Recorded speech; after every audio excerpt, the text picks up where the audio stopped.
there is a lot of things going on at the geopolitical front.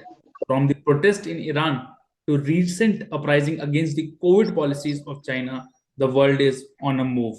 Hello and welcome to AB Discuss with Maddie, presented you by Alpha S Academy. And to discuss these geopolitical movements, we have with us Madhav Patro, founder of Alpha IS. Good evening, Madhav. I welcome you to the discussion of, we are not having a particular article, but then a larger discussion we are having. So, good evening. Good evening, good evening.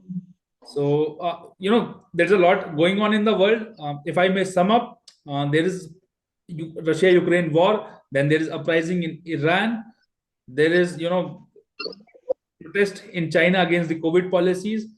There is, at times North Korea is firing missiles in air. There is a North Korea South Korea conflict, and the world is truly on a move. Then there is a World Cup going on in Qatar, where the Iranian team does not sing their national anthem. So lots of interesting thing happening in the world, and the honorable the external affairs minister saying yesterday only that if he could have listened to the US, then he would be of no use at Bali. So opening to the discussion, starting with Iran, what has been the history of Iran. If I may brief the our audience, Mahaka political hierarchy. Now at the top there are ayatollahs, who are the clerics, who are the religious heads, and there now Iran is a democracy. वहां पे voting होती है, president भी चुना जाता है, but then it is the ayatollahs who has the last say. Madhav, please brief us on Iran.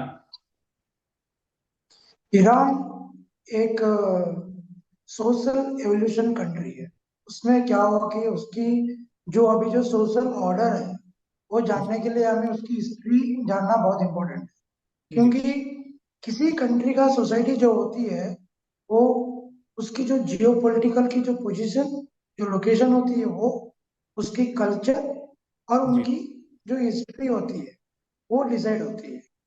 अभी आपने जो भी बोला है, जो प्रोटेस्ट चल रही है ईरान में बहुत दिनों से, ये प्रोटेस्ट का जो रीजन है ये हमें 90s 20s पे जाना पड़ेगा. 90s 20s में क्या हुआ था, जब ये जो कॉलोनियल मूवमेंट चल रहा था उसी टाइम पे ईरान पे भी चला था. तो यूके, रशिया का जो कंट्रोल था ईरान पे, उन्होंने क्या किया था, एक बैलेंसिंग पावर एस्टेब्लिश करने के लिए मिडिल ईस्ट में, तो उन्होंने ईरान में एक मोनार्की एस्टेब्लिश किया 1921 में. उसके बाद उसकी जो मोनार्की थी वो एक वेस्टर्नाइज्ड मॉडर्न सोसाइटी डेवलप करने के लिए बहुत कोशिश किए थे, लेकिन at the cost of social cost भी किए थे. मतलब उनकी जो ये होती है, जो इकोनॉमिक इम्बैलेंस होती है, वो सही नहीं थी. बहुत ही अनएम्प्लॉयमेंट बढ़ गया था और उनकी जो लोअर स्ट्राटा होती है, जो लोअर लेवल पे जो पॉपुलेशन होती है, उनको कोई बेनिफिट्स नहीं जा रहा था. तो उस टाइम पे एक सोशल रिवोल्यूशन आया था. तो 1979 में हम लोग जो ईरानियन रिवोल्यूशन है, एक मिडिल ईस्ट पे एक मेजर सोशल रिवोल्यूशन है, सोशल कल्चरल रिवोल्यूशन है. उसमें क्या हुआ था कि मोनार्की को हटा के एक डेमोक्रेसी आई थी. लेकिन ये डेमोक्रेसी कोट अनकोट वाली डेमोक्रेसी है. ये इसमें आपने सही बोला है कि इसमें जो सुप्रीम लीडर होता है एक इस्लामिक मेथड पे इलेक्टेड हो, मतलब परमानेंट होता है. वो जो उसके जो प्रेसिडेंट होते हैं वो डेमोक्रेटिक प्रोसेस पे इलेक्ट होते हैं, लेकिन उनकी जो लॉ है वो पूरा इस्लामिक लॉ है. इसलिए वो इस्लामिक रिपब्लिक ईरान कहते हैं. वो प्रॉब्लम कब आई थी, उनकी जो लॉ है 1979 के बाद, वो सोशल फ्रीडम वुमेन को देने के लिए हेजिटेटेड थे.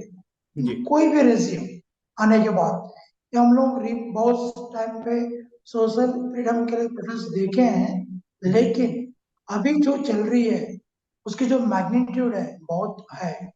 क्योंकि उनकी जो सपोर्ट है इवन ईरान में डोमेस्टिक लेवल पे हर सेक्टर से उनको सपोर्ट मिल रहा है.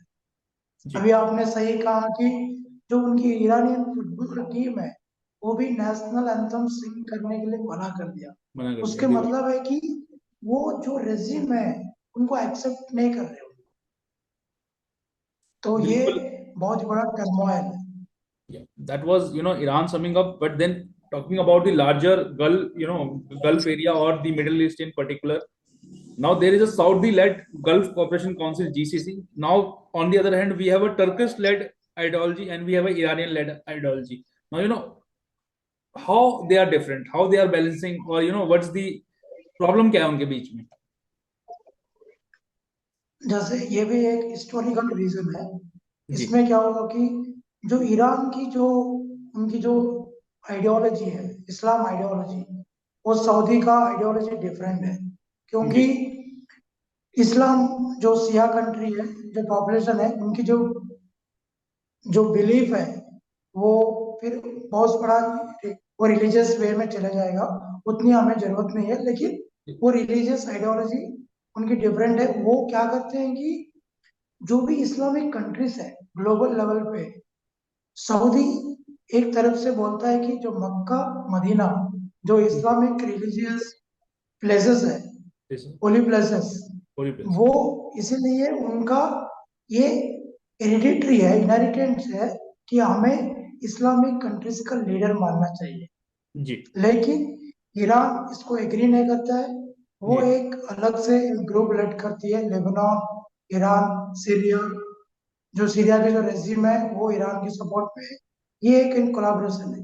टर्की क्या है कि जो उनकी जो अभी रिसेंटली जो अभी जो इनका प्रेसिडेंट है, करंट प्रेसिडेंट, वो थोड़ा सा मुस्लिम इस्लामिक कंट्रीज को लीड करने के लिए वो बहुत ही इंटरेस्टेड है। कि वो जी आपने देखा होगा कि रिसेंटली एक मलेशिया में एक कॉन्फ्रेंस हुआ था, जी जो उन्होंने एक अलग से फ्रंट बनाया कि टर्की लेड फ्रंट। उसमें टर्की सऊदी, ईरान दोनों कंट्रीज ने ये किया था कि एब्सटेन। बॉयकॉट किया था। बिल्कुल। तो ये जो आपने सही कहा कि जीसीसी जो है गल्फ काउंसिल है, जी ये जो सऊदी लेड है, ये इस्लामिक कंट्रीज को लीड करने के लिए देखती है। और ये जो दो पावर्स है उसको हमेशा चैलेंज करते exactly. It's always been a war of ideologies, and it will always be the war of ideologies in our personal life or at the global level. Coming to the another hotbed, or I call it the volcano of geopolitical front, South Asia. Now Pakistan हैं। has south its own Asia, problem, Afghanistan has its own problem, and in that draft, now we also put up for our viewers. We also put up a draft on our Telegram channel. You can for the students who are preparing, they can read that draft. And Madhav has beautifully put up that line, and it's very necessary me to speak out that line here. Now that he has written that if Pakistan is in a bad shape, Afghanistan is in a worse condition. Now that's a very beautiful line and a statement in itself. Mother, please elaborate. Pakistan की एक मतलब bad condition में क्यों है कि उनकी जी जो three challenges है। एक, उनकी इकोनॉमिक क्राइसिस बहुत ही डीप हो चुकी है। वो जी आईएमएफ के पास बेल आउट के लिए गए थे, एक है। जी और उनकी जो इस्लामाबाद और रावलपिंडी जो मिलिट्री पावर और जो उनकी जो सिविल गवर्नमेंट की जो बैलेंस है, जो जी हाइब्रिड डेमोक्रेसी है, वो बैलेंस करने का एक चैलेंज है। और Imran Khan led street protest, ये तीनों अभी पाकिस्तान को एक वर्स्ट कंडीशन पे, बैड पोजीशन पे रखता है। जी और आप अफगानिस्तान की लाओगे तो ऑलरेडी अफगानिस्तान ने एक पाकिस्तान की हेल्प से ही एक तालिबान रेजिम बनाया। लेकिन जी अभी वो तालिबान रेजिम जो है वो ही उनके जो बॉर्डर डिस्प्यूट्स में बहुत सारा इश्यूज क्रिएट कर रहे हैं। जी ये भी पाकिस्तान को चैलेंज है। और तालिबान का जो अफगानिस्तान का मेजर चैलेंज है, क्यों मैंने उसको एक वर्स्ट कंडीशन कहा है, क्योंकि अब उधर एक साल हो चुकी है, अभी भी वो इंटरनेशनल लेजिटिमेसी नहीं पाए। जी और अभी भी उनकी जो अप्रोच है मिडिवलिज्म का है मॉडर्न डे पे। जी आप देखोगे उनकी जो गर्ल्स को स्कूल बॉयकॉट करना, और जी वो सोशल फ्रीडम जो वुमेन को है वो नहीं देना, ये अभी Exactly. भी उनका मेडिवलिज्म का ही अप्रोच है, और ये उनको बहुत वर्स्ट कंडीशन पे रख रहा है।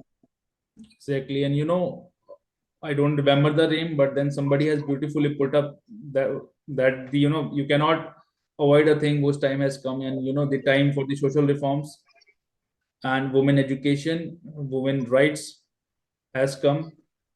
The clear example of it is the Saudi Arabia, who has given the driving, much reforms they have done, and they are going good, I think, because they have done reforms. And as Darwin rightly said, the theory of evolution also, and the survival of the fittest, that you need to evolve to survive. If you don't evolve, you won't survive. That's a very basic concept of nature. Coming to the China. हाँ, China से पहले, हमें जाने से पहले middle east पे और एक इम्पोर्टेंट चेंजेस आया है ग्लोबल जी जी लेवल पे, ये जी जानना बहुत इम्पोर्टेंट है। कि अब देखिए, आप जो ईरान और पाकिस्तान, अफगानिस्तान और सऊदी, जी। ये जो भी कॉन्फ्लिक्ट्स होते हैं वो मिडिल ईस्ट और साउथ एशिया में ही ज्यादा इफेक्ट होते हैं, वेरी गुड पॉइंट। पर्टिकुलरली हमें। बिल्कुल। इसीलिए हमें सऊदी में भी अभी कुछ इम्पोर्टेंट चेंज आई है जी कि सऊदी में जो नया जो क्राउन प्रिंस है, जी वो मोहम्मद बिन सलमान, उन्होंने एक सोशल फ्रीडम लाया है कि जी उनको लगा है कि जो मोनार्की रेजिम को सरवाइव करना है, जी आप थोड़ा सोशल फ्रीडम देना ही पड़ेगा। जी तो वो जी चेंजेस लाए, जैसे वुमेन को ड्राइविंग के लिए अलाउ किए हैं और फुटबॉल मैचेस देखने के लिए थोड़ा सोशल फ्रीडम दिए हैं। और जी उनकी ये तो ठीक है, लेकिन उनकी जो इकोनॉमिक अप्रोच है वो भी चेंज हुआ है। जी। कि उनकी जो इकोनॉमी है वो मोस्टली ऑयल सेंट्रिक है। ऑल सेंट्रिक, अभी एब्सोल्युटली। वो ऑयल सेंट्रिक से एक फंडामेंटल, एक मेन स्ट्रीम इकोनॉमी में जाना चाहते हैं, based on with help of digital technology और जो मॉडर्न जो भी है इकोनॉमिक अपॉर्चुनिटीज है, प्रोस्पेक्ट। इंफ्रास्ट्रक्चर उसमें डेवलपमेंट में वो जाना चाहते हैं। तो बिल्कुल। ये बड़ा चेंज है। अभी जी रिसेंटली जो सऊदी जो ओपेक कंट्रीज को, जो ऑयल प्रोडक्शन कंट्रीज को लीड करती है, जी उसमें एक बहुत ही इम्पोर्टेंट चेंज आया है। वो एक ग्लोबल शॉक है कि जब उन्होंने ऑयल कट के लिए एक प्रस्ताव, मतलब एक यूएसए ने बोला है कि आप जो ऑयल आपकी प्रोडक्शन है उस पे ये लाओ, सीलिंग लाओ। तो लेकिन सऊदी ने रिजेक्ट कर दिया और रसिया का साथ दिया। तो ये थोड़ा सा ग्लोबल पावर शिफ्टिंग का जो है वो थोड़ा सा ये है, ग्लिम्स है। और आपने, और एक भी है कि सऊदी ने रिसेंटली ब्रिक्स में ज्वाइन करने का उन्होंने ये प्रस्तावन रखा है अपनी, जो भी मेरे ख्याल से अगले साल 1-2 साल में वो ब्रिक्स का पार्ट बन जाएंगे अलोंग विथ ईरान और टर्की, मेरे ख्याल से बन and, सकते हैं। and और that यूएई के साथ will make ये break कोई a major important block, change है। major block. Yes, Yeah, और आपने yeah, please. आपने जो बोला है कि चाइना, Yeah, please, China, जो China. अभी चाइना चाइना जो हमारी कंट्रीज में ना, जैसे इंडिया में एक दो कंट्रीज का हमेशा हमारी माइंड में चलती रहती है कि हॉस्टाइल नेशंस है, पाकिस्तान और चाइना। जी चाइना में कुछ भी होगा, इंडिया को इम्पैक्ट होगा। लेकिन अभी जो चाइना में हो रहा है वो थोड़ा अनप्रेसिडेंटेड है। वो वो डोमेस्टिक के लिए थ्रेट है। डोमेस्टिक जो उनकी सीसीपी है, जो कम्युनिस्ट पार्टी है, उनको थ्रेट है। क्योंकि उनकी जो जीरो कोविड पॉलिसी है वो अभी पब्लिक उसको प्रोटेस्ट कर रहे हैं, लेकिन उनकी जो प्रोटेस्ट है ना वो जीरो कोविड पॉलिसी तक ही लिमिटेड नहीं है, वो थोड़ा आगे बढ़ चुकी है। क्योंकि फॉर एग्जाम्पल उनके पास जो मेजर यूनिवर्सिटीज होते हैं, वहां से उनकी जो सीसीपी की जो कोर लीडर्स आते हैं वहीं से ही उनकी आती है। मतलब उनकी, आप मान ले, वो तो ये सीसीपी का जो आइडियोलॉजी रनिंग यूनिवर्सिटीज होते हैं, वहां पर भी फ्रीडम का प्रोटेस्ट हो रही है। वो जीरो कोविड का पॉलिसी नहीं, वो बोल रहे हैं कि कंप्लीट फ्रीडम को और एक डेमोक्रेसी का तरफ जाना चाहिए। ये इसके लिए भी कुछ प्रोटेस्ट हो रही है। ये बहुत बड़ा अनप्रेसिडेंटेड है कहाँ, चाइनीज में। ये बहुत बड़ा चेंज है। बिल्कुल बिल्कुल। And we can always have a different and unending discussion on China, but we'll, for the time limit it to this only. Now, when we are discussing the sexiness of the geopolitical front, we cannot remember the किम भाई को हम नहीं भूल सकते. The Korean peninsula. अभी जो Korean peninsula है, Japan और साउथ कोरिया को हमेशा नॉर्थ कोरिया एक थ्रेट है, एक चैलेंजिंग थ्रेट है, क्योंकि नॉर्थ कोरिया, ईरान ऐसे कंट्रीज है, उनको न्यूक्लियर पावर बनने का बहुत फैंटेसी है. उनको बहुत, मतलब एट एनी कॉस्ट वो न्यूक्लियर पावर बनना चाहते हैं. अभी रिसेंटली एक जापानीज का जो डिफेंस मिनिस्ट्री है, उन्होंने जी. बोला है कि जो नॉर्थ कोरिया है एक इंटर कॉन्टिनेंटल बैलिस्टिक मिसाइल है, उनकी जो रेंज है वो अमेरिका का जो मेन लैंड है उसमें भी अटैक कर सकते हैं. तो ये जो नॉर्थ कोरिया का जो मिसाइल सेंट्रिक पॉलिसी है, ये कोरियन पेनिनसुला के लिए बहुत बड़ा थ्रेट है. Absolutely, absolutely. और जैसे यंग यंग जनरेशन में आज के टाइम पे कूल बनने का शौक है, आई थिंक नेशंस को न्यूक बनने का शौक है. न्यूक is the new cool, not a good thing for the world order and the global security. Madhav, Sami, if you could sum us the current global order. Now, there has been a shift from the US to China. आपस में लड़ाई हो रही है, समझ नहीं आ रहा है कि कहाँ जा रहा है. और साथ में अगर आप हमें India as a balancing, India जो बैलेंस आउट करने की कोशिश कर रहा है, इंडिया को कहाँ देखते हैं आप? अगर आप इसको पूरा सम अप कर पाए थोड़ा सा हमारे लिए. जैसे कुछ दिन पहले परीत जगेरिया, जो जीपीएस के जो एक बड़ा थिंकर माना जाते हैं उनको, जी, जी. अभी भी मॉडर्न वेरी डेज वेरी में, रिनाउंड, वेरी रिनाउंड. उन्होंने कुछ दिन पहले, 6 मंथ्स पहले, उन्होंने एक अच्छी पॉइंट बोला था जी. कि भाई, आप कितना भी मना कर लो कि हम्म. आप अभी भी बाइपोलर वर्ल्ड पे ही जी रहे हो, जी. क्योंकि जो यूएसए का इकोनॉमी है, चाइना का जो इकोनॉमी है, अभी आप थर्ड इकोनॉमी का ले लो, जापान, यूके, इंडिया, किसी को भी ले लीजिए, जी. उसकी जो डिफरेंस है अभी भी बहुत ज्यादा है. जी. आप इकोनॉमी का, ओवरऑल इकोनॉमी देख लीजिए, मिलिट्री एक्सपेंडिचर देख लीजिए, और उनकी जो ग्लोबल इन्फ्लुएंस है, आप देख लोगे अभी भी वर्ल्ड जो है बाइपोलर वर्ल्ड ही है. जी. जैसे 1990s पहले जब वो भी बाइपोलर वर्ल्ड थी, जो सोवियत यूनियन और यूएस लेड थी, अभी बस सोवियत यूनियन का रिप्लेस किया है चाइना. यस. लेकिन इसमें ये एक शिफ्ट है कि जो अभी रिसेंटली जो इंडिया का जो एग्रेसिव पॉलिसी है, इंडिया का जो अप्रोच है, वो एक थर्ड पोल बनने का बहुत बड़ा चांसेस है, क्योंकि इंडिया के पास जो लिवरेज चाइना के पास, यूएसए के पास नहीं है, इंडिया के पास वो लिवरेज है.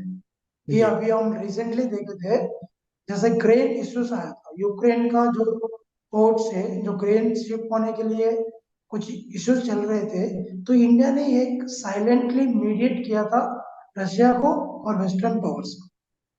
तो इंडिया के पास ये लिवरेज है कि वेस्टर्न और ईस्टर्न कंट्रीज का बैलेंस करने का, और इंडिया के पास ये भी है, ट्रस्ट है, अफ्रीकन नेशंस का ट्रस्ट लेके चलती है India.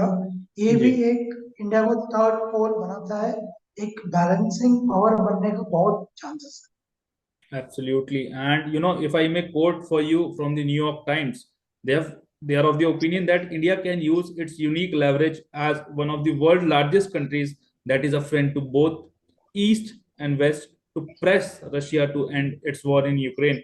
In fact, the New York Times also highlighted that it was Indian Prime Minister Narendra Modi who told Russian President Vladimir Putin that it is no time for war, while Xi Jinping, the Premier of China, conveniently held back. And मतलब मुझे वो भी लगता है, मुझे शाहरुख खान की याद आती है इस बात पे कि शाहरुख खान से एक बार पूछा गया कि आपके बाद कौन सुपरस्टार होगा, तो उन्होंने कहा कि शायद मैं लास्ट सुपरस्टार हूँ, मेरे बाद कोई सुपरस्टार ना हो. तो शायद अब वो समय आ चुका है कि हमें ये देखने को ना ही मिले कि यूएस लेड है या चाइना लेड है या इंडिया लेड है. Now we are moving towards a world of more multilateralism, a more inclusive world, and everybody wants their due share. कोई भी किसी को जाके कब्जा नहीं कर सकता है. क्लियर एग्जांपल अब हम रशिया और यूक्रेन का देख रहे हैं. जब वॉर स्टार्ट हुआ था माधव, ऐसा लगता था कि एक दिन में रशिया जो है यूक्रेन को पार कर है. देगा. नेट हाँ, has been almost a year. That's these situations are a statement in itself, even if you are not a nuclear power. Ukraine nuclear power होता तब तो कहानी ही अलग हो जाती। That was, discussing on the various issues. But Madhav, if you could sum us, what is the way forward in the global geopolitical situation? पहले wave जानने के लिए हमें तो कुछ चैलेंजेस हमें करना पड़ेगा जी कि हाँ। हमारे पास चैलेंजेस ये है कि अभी प्रेजेंटली ग्लोबल लेवल पे एक चार चैलेंजेस, एक बहुत चैलेंज, मेजर चैलेंजेस है। जी पहला चैलेंज है इंडिया, जो अभी भी जो पॉपुलेशन है वो बहुत ही रैपिडली ग्रोथ होगा। बिल्कुल। जैसे यूनाइटेड नेशन का जो सर्वे कहती है कि आपका 2080 तक, 90 तक ये जो पॉपुलेशन है वो जी रैपिडली ग्रोथ होते जाएगी। जी 2100 के बाद जी इसमें पॉपुलेशन एक स्टेबिलिटी में डिक्लाइन होगा। जी लेकिन तब तक पॉपुलेशन बहुत बड़ा चैलेंज है। जी पॉपुलेशन जब भी बढ़ेगी जी आपको फूड सिक्योरिटी चैलेंज आएगा। जी फूड सिक्योरिटी के साथ हेल्थ सिक्योरिटी, जी एजुकेशनल सिक्योरिटी, ये भी चैलेंजेस हो जाएंगे। जी और सेकंड मेजर चैलेंजेस है इकोनॉमिक चैलेंजेस।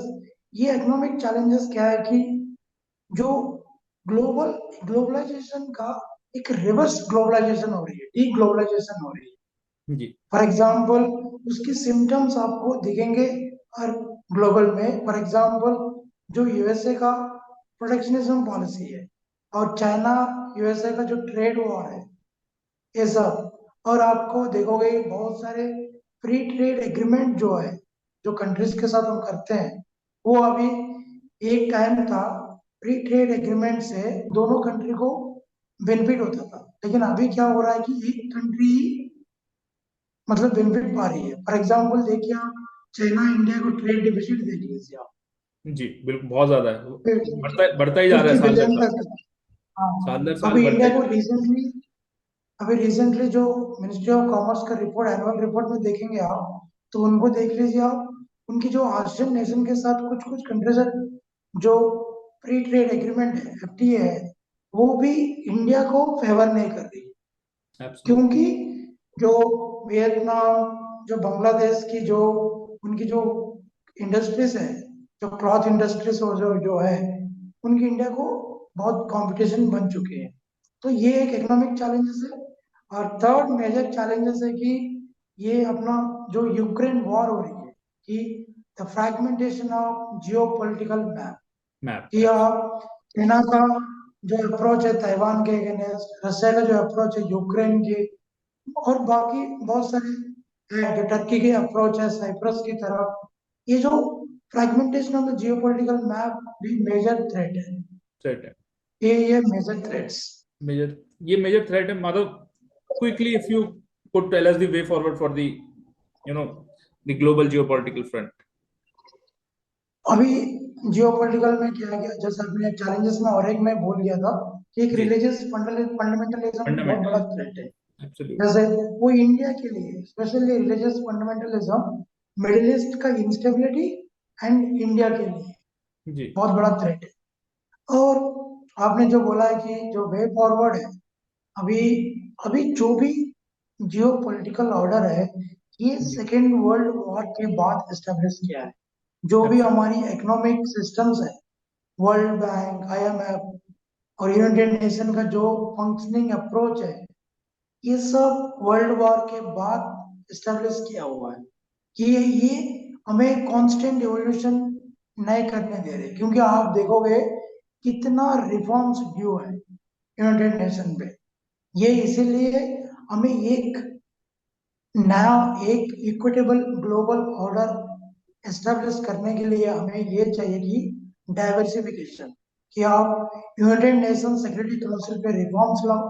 कि आप देखो जो लैटिन अमेरिका है, अफ्रीका है, इन साउथ एशिया, जो इतनी बड़ी पॉपुलेशन है और इकोनॉमिक पावर्स है, फिर भी उनका कोई रिप्रेजेंटेशन नहीं है। तो एब्सोल्युटली। इसीलिए हमें ये यूनाइटेड नेशन में रिफॉर्म्स लाना है। उसके बाद आपको रीजनल पावर्स इमर्ज होना पड़ेगा एक मल्टी पोलर वर्ल्ड एस्टेब्लिश करने के लिए। जैसे India, Brazil, Malaysia, Indonesia, Japan, ऐसे कंट्रीज को इमर्ज होके एक ग्लोबल बैलेंसिंग वर्ल्ड, इक्विटेबल जो ग्लोबल ऑर्डर एस्टेब्लिश करने के लिए हमें regional balancing power plus diversification in the United Nation Security Council is need of the hour. Exactly, rightly said by Madhav. The time has come that the world becomes more representative, more diverse, and everybody gets their due share. And India, in particular, has a big role to play in it. We will be the balancing, will be the we will be the balancing between the different worlds that will emerge, and we have a very way or a long way to lead. And that is all in this session of AB Discuss with Maddie. Thank you, Madhav, for joining us. And Thank you. yeah, and that was all. I hope you liked this session, and if you liked it, please subscribe to our channel. And if you have any comments or you want us to do any topic, please feel free to put it in the comment box, and we'll try to do the needful. Thank you. Good night. Take care. Keep healthy, and always keep smiling.